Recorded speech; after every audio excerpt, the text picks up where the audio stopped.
Zach McElroy est venu à Projet Veritas à cause de ce qu'il a vu sur son lieu de travail chez Facebook à Tampa, en Floride.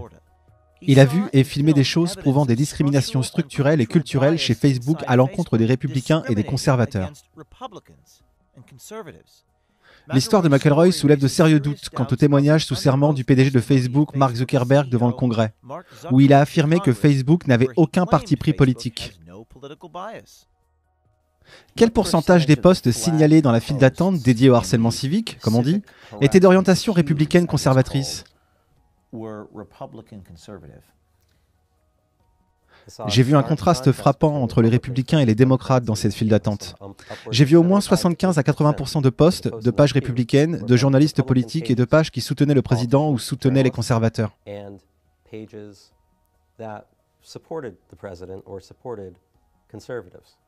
Qu'est-ce que cela vous apprend sur Facebook, sur l'algorithme de reconnaissance? Eh bien, l'algorithme n'est certainement pas humain, mais il a dû être réalisé par un humain. Donc, pour que 75 à 80% des postes ciblent les républicains et les conservateurs, on peut dire que c'était un bot, mais que quelqu'un a dû concevoir cet algorithme. Donc, en réalité, quelqu'un de Facebook. Certaines personnes au Capitole ont exprimé leur intérêt pour le ratio dont vous parlez. Êtes-vous prêt à éventuellement témoigner sous serment que les 3/4 des postes que vous avez vus signalés étaient politiquement orientés? À ma connaissance et à mon niveau, oui. Pour moi, la censure en ligne est l'un des plus grands problèmes auxquels nous sommes confrontés à l'approche des élections de 2020. Jusqu'à présent, je n'étais pas quelqu'un qui travaillait en coulisses sur la politique de l'entreprise, mais plutôt quelqu'un qui la faisait appliquer.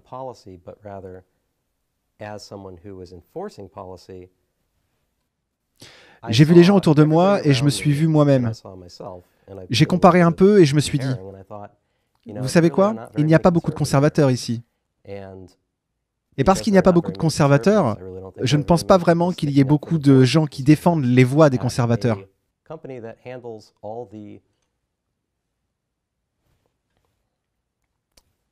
Dans une entreprise qui pourtant gère tous les flux de conversation, une très grande proportion des échanges en ligne.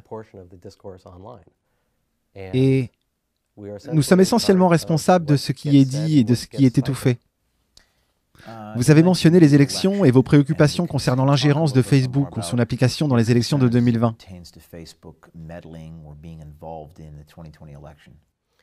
Eh bien, nous savons bien, et ce, avant même que je ne commence à travailler là-bas, que Mark Zuckerberg a fait de nombreuses déclarations publiques sur le fait qu'il ne voulait pas s'immiscer dans les élections, qu'il voulait donner à tout le monde la possibilité de s'exprimer librement.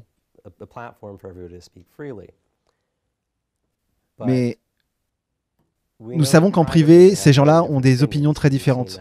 Et nous l'avons vu avec la vidéo précédente sur Facebook que vous avez publiée. Et je n'avais aucun doute que ce qu'il a dit publiquement n'était pas ce qu'il veut faire au fond.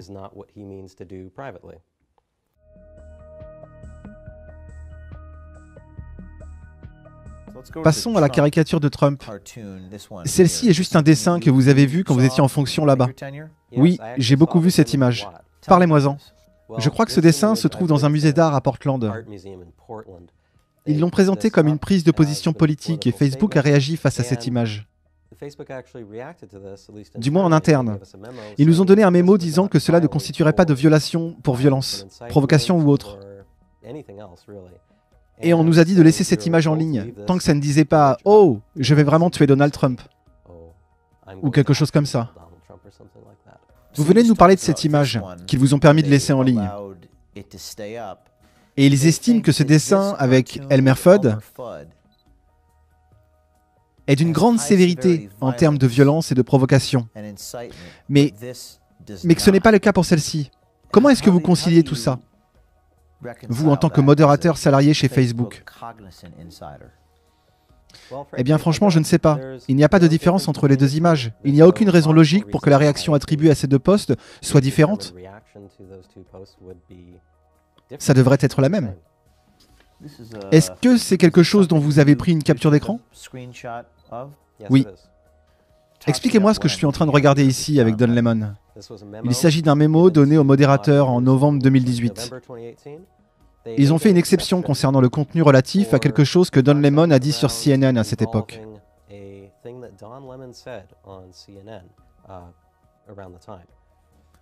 Il est écrit que l'animateur de CNN, Don Lemon, a récemment déclaré que les hommes blancs sont, ouvrez les guillemets, la plus grande menace terroriste de ce pays, fermez les guillemets. Cela sous-entend que les blancs sont des terroristes, ce qui violerait donc normalement la politique de contenu pour propos déshumanisants, comme ils disent. Comme il s'agit d'un événement d'actualité, l'équipe de Facebook chargée de la politique de contenu autorise une exception restreinte pour ce contenu sur la plateforme. Pourquoi ferait-il cela ? C'est difficile à dire. Ils essaient de montrer que cela a un intérêt médiatique, mais franchement, s'ils disent que c'est digne d'intérêt, cela signifie qu'ils peuvent dire que tout ce qu'ils veulent est digne d'intérêt. Il est évident que Facebook cherche à bénéficier du soutien de groupes comme CNN et de présentateurs comme Don Lemon. Les commentaires de conservateurs lambda sur des vidéos de Project Veritas ont également été signalés dans la file d'attente. Et dans ce cas, il s'agissait d'un post concernant l'enregistrement par Project Veritas du micro de la présentatrice d'ABC, Amy Robach, alors qu'elle parlait d'Epstein. Pourquoi l'algorithme a-t-il signalé cela ? Je ne sais pas pourquoi l'algorithme a signalé ça. Je ne sais pas pourquoi un bot aurait choisi de sélectionner la page du Project Veritas sur Instagram ou Facebook. Pour monitorer, essentiellement. Et dans ce post, il semble qu'il s'agisse d'un post avec un commentaire fait par Infidel, qui est un commentateur politique vérifié d'Instagram.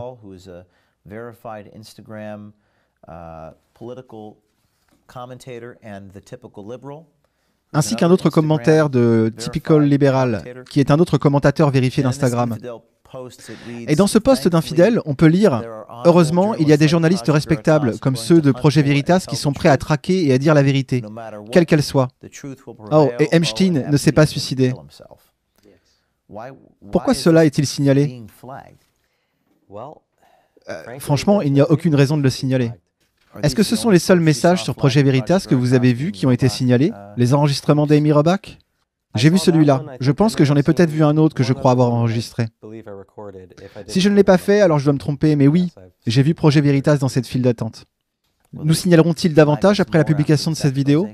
Je pense qu'ils le feront, oui. Je peux vous montrer quelque chose? Vous savez la file d'attente pour harcèlement civique dans laquelle nous nous trouvons ces derniers temps? Oui. Est-ce que c'est moi ou est-ce que ce sont tous des républicains là-dedans? Oui, mais une grande partie provient de la page de Trump en particulier. Ouais, parce que je viens de voir un post sur Bernie et 5 posts sur Trump à la suite. Oui, ça a l'air très orienté, républicain, du genre « j'aime notre président ». Pourquoi est-ce qu'on a ça? Steve Grimmett est un modérateur de contenu pour Facebook à Austin, au Texas. C'est une société très progressiste qui est très anti-MAGA.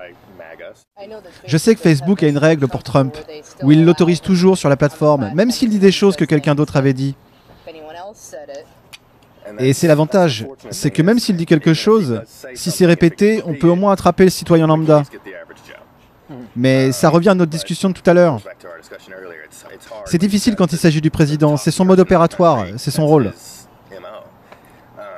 Mais vous savez, Facebook a fait un bien meilleur boulot en contrôlant moins les imitateurs et moqueurs qui s'en prennent à Trump. Je suppose que vos collègues ont supprimé beaucoup de trucs sur Trump. Personne n'aime Trump. Vous n'en laissez passer aucun, n'est-ce pas? Si vous voyez un poste conservateur, vous vous en débarrassez, n'est-ce pas? Oui, j'en ai rien à foutre, je vais juste le supprimer. Bien.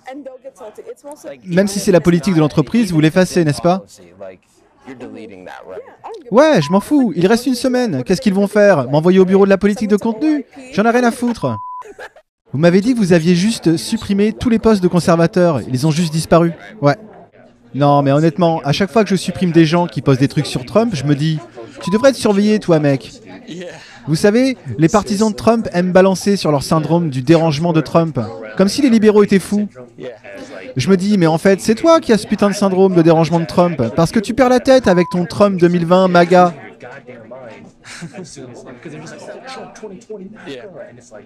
Ça me semble un peu plus dérangé de mettre fin à chaque discussion comme ça.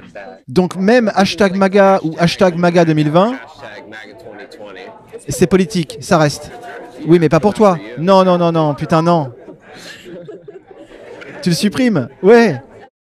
Donc, il faut supprimer les trucs positifs des supporters de Trump. Mais si ça leur donne l'air d'être nul, tu dois le retirer, mais je le laisse en ligne. Tu laisses ça? Donc, si tu vois quelque chose qui n'est pas censé être posté, je suis probablement derrière. Donc vous avez supprimé le hashtag MAGA. Oui. Le post a disparu? C'est une question de bon sens. Qui d'autre est comme vous au bureau? Qui efface de manière proactive? Mais il y a Marcella, je traîne beaucoup avec elle. Il y a aussi des Asiatiques que je fréquente. Kevin, c'est le nain que je harcèle à cause de sa taille. Et puis il y a Truck, Gabe, Cassie, Jane, c'est tout. Oh, Dante, Skylar, Shania. Ce sont les résistants. Oui, les gens avec qui je traîne. Et ils font tous la même chose que vous? Modérateurs de contenu? Oui.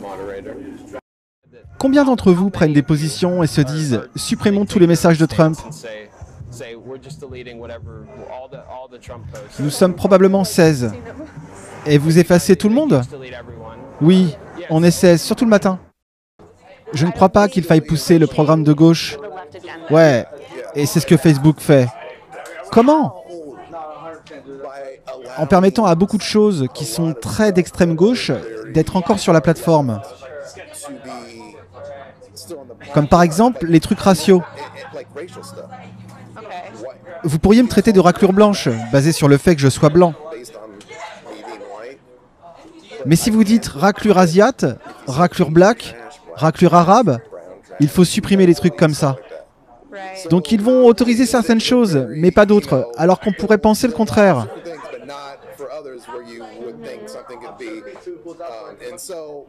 Et ce n'est qu'un exemple. Mais politiquement, vous pourriez dire tout ce que vous voulez, sauf tuer pour quelqu'un de droite.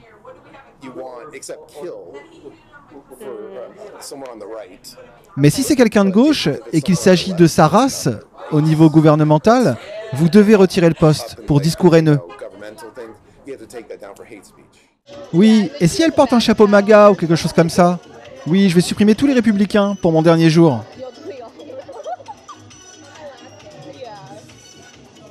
Oui, je le ferai bien aussi. Si quelqu'un porte un chapeau MAGA, je vais le supprimer pour terrorisme et folie. Ouais, il faut juste frapper fort ce jour-là. Arriver tôt au travail et... Oui, c'est exactement ce que je vais faire. Je suis en mission pour rattraper l'année passée.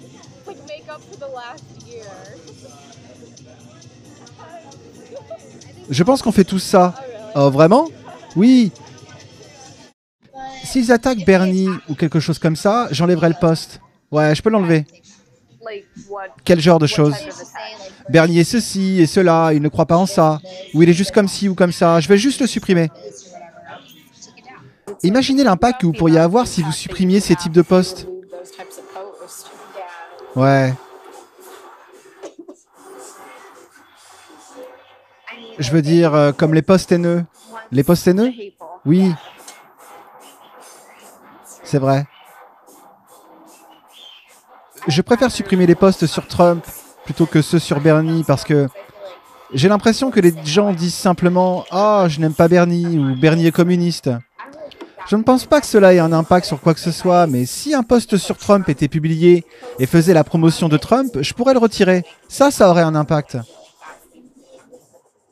Les actions des modérateurs de contenu ne sont peut-être pas une preuve concluante de la partialité qui règne chez Facebook, mais cela témoigne certainement de la culture anti-conservateur qui, selon McElroy, est omniprésente.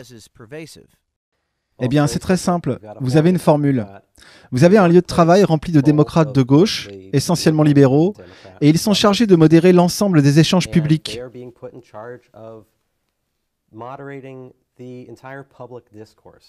Facebook et Instagram sont une très grande plateforme, l'une des plus grandes, et nos voix sont entre les mains de personnes qui sont presque toutes de gauche, et non de droite ou neutres.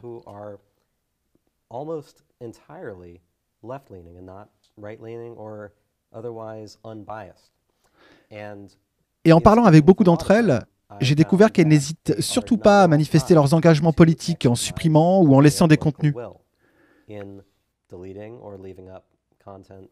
Qu'elles soient autorisées ou non, et qu'elles soient ou non pénalisées pour cela.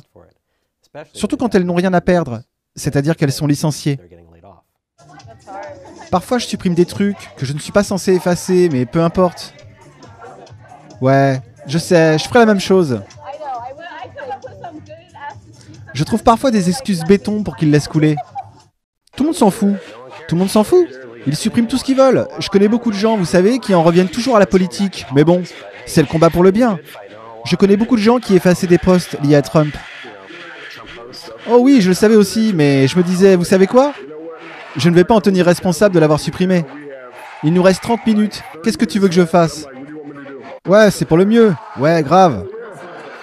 Faut virer le Cheeto du bureau ovale. Je suis en train de penser, à supprimer tous les messages de Donald Trump que je vois dans l'historique. Ah, ok, je pensais que j'étais la seule. Je pensais que j'étais la seule à faire ça. Tu le fais? Je pensais que j'étais la seule à le faire. Je suis juste pleine de rancœur. Pleine de rancœur? Ouais, je me venge pour toutes les merdes que je dois voir. Mais vous pensez qu'ils vont vous inspecter? Qui sait? Je ne sais pas. J'ai juste l'impression d'agir, de faire quelque chose. Je pense qu'encore une fois, qu'ils veulent faire partie du tableau, de cette image globale. Et c'est pourquoi les chrétiens sont toujours... Vous ne pouvez pas savoir à quel point Jésus est attaqué encore et encore et encore. Contre Jésus ou toute autre marque de christianisme. Vous pouvez blasphémer contre Jésus autant que vous voulez sur Facebook. Mais si vous vous en prenez à quelqu'un qui porte un de ces chapeaux islamiques et si vous pensez qu'il va se faire sauter, eh bien c'est considéré comme un discours de haine. Mais s'il y a quoi que ce soit ici de chrétien, comme partager un verset de la Bible ou même simplement sembler être contre l'homosexualité, alors c'est considéré comme un discours haineux. C'est un discours de haine. Vous savez, ceci, cela, ce n'est pas autorisé. Il est plutôt clair que Facebook a un agenda politique. Et il est également clair que si vous n'êtes pas en phase avec cela, vous avez moins de chances d'être entendu. Pensez-vous que si c'était un lanceur d'alerte pro-Trump, il le protégerait autant? Oh non, je pense que Facebook est très subjectif quant aux personnes qu'il choisit de protéger. Par rapport à la partialité, vous avez vu la stratégie de shadow banning de Twitter? Avez-vous quelque chose d'identique chez Facebook? Facebook fait du shadow ban. Ils sont connus pour ça, ils disent que non, mais il est clair que le contenu des gens n'apparaît pas parce qu'il a été retiré de la file d'attente. Ouais, c'est fou. Ils font quelque chose, ils font juste semblant de ne rien faire. Eh bien, c'est définitivement en train de se faire. Je ne sais pas s'ils ont de vrais projets de shadow banning. Par exemple, tu postes des trucs et personne ne peut les voir. T'es pas banni, mais personne ne peut voir tes posts. Donc une grande partie des choses que nous devons surveiller sont les rabatteurs. Le contenu provenant des endroits qui sont un refuge pour le nationalisme blanc.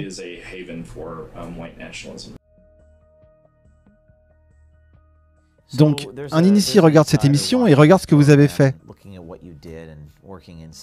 Il travaille dans une entreprise, peut-être Google, peut-être Facebook, peut-être CNN. Quel est votre message aux personnes qui n'ont pas encore pris la décision de faire ce que vous avez fait?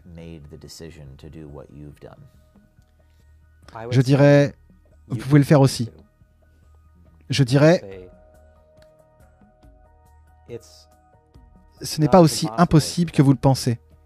McElroy a signé des accords de confidentialité lorsqu'il a commencé et terminé son emploi chez Facebook. Vous avez peur? Je pense que la vérité est plus puissante que n'importe quel accord de confidentialité. Facebook doit être transparent quant à ses penchants politiques, tant institutionnels que culturels. Si vous êtes à l'intérieur d'une grande entreprise dans les nouvelles technologies et que vous voyez des problèmes qui méritent d'être exposés, venez nous voir. Nous vous soutiendrons. Soyez courageux, faites quelque chose. J'espère que ce doublage vous aura plu. Sur exactement le même sujet, je vous invite à regarder le discours que Donald Trump a donné lors de la signature d'un décret visant à défendre la liberté d'expression sur Internet. C'est vraiment très intéressant. Vous trouverez également sur ma chaîne d'autres vidéos doublées en français. Des informations importantes qui ne trouvent pas écho dans les médias de masse. Vous avez la possibilité de me soutenir grâce à Tipeee. Vous trouverez le lien dans la description. J'aimerais d'ailleurs remercier Alexandre du Canada, Natacha de Soissons et Jérôme de La Réunion. Merci à vous trois pour vos dons. N'oubliez pas de vous abonner, d'activer la cloche et bien évidemment de partager. À très bientôt.